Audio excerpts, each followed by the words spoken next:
My name is Sedona Jameson. I was at St Andrews for 2.5 years. From the age of 15, I've struggled with my mental health. Before I came to St Andrews, I had been in multiple different psychiatric hospitals. I had anorexia nervosa and a diagnosis of borderline personality disorder. My risk level was very high. I was self-harming a lot. I was attempting suicide a lot. And then before I came to St Andrews, I was ending up in intensive care units on the operating table pretty regularly. When I came to St Andrews to a personality disorder specific ward, that was kind of the start of things really turning around for me. Being on a ward that was specialised to treat that meant that I could get purely targeted treatment and given therapies that are proven to help with the disorder. I felt like I was being treated like a human again, and there was that tiny bit of hope that kind of popped up. There was such a structured approach from a multidisciplinary team that was able to give not only me but the other patients as well a very clear structured pathway in order to get back into the real world.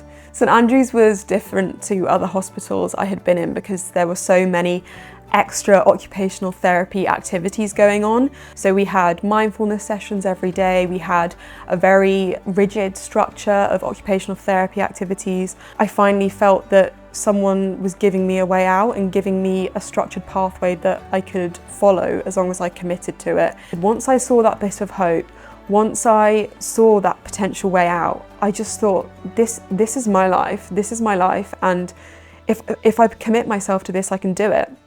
I got discharged from St Andrews in 2023 and I moved into a supported accommodation. I genuinely never believed that I would get to this stage in my life, and I think a lot of the professionals who worked with me didn't expect me to get this far either.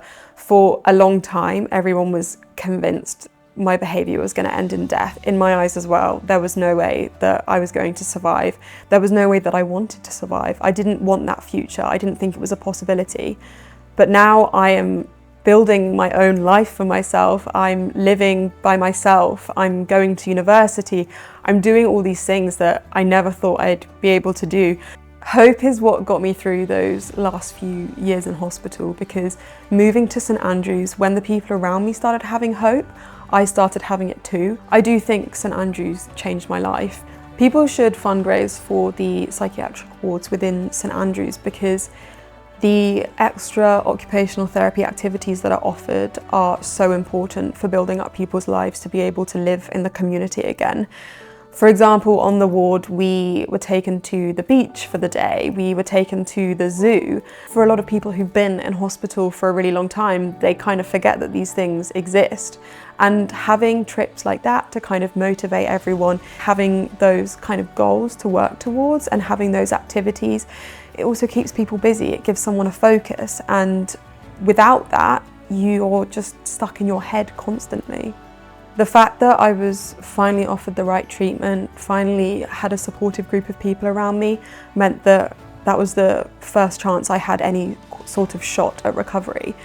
But until then, the extreme risk of my self-harm, the extreme risk of my suicide attempts meant that the longer that went on for, the closer I was going to be to death. And all those people that were treating me in the hospital following these incidents, they were pretty sure it was going to result in death as well. So the bottom line is, I think St Andrews probably saved my life.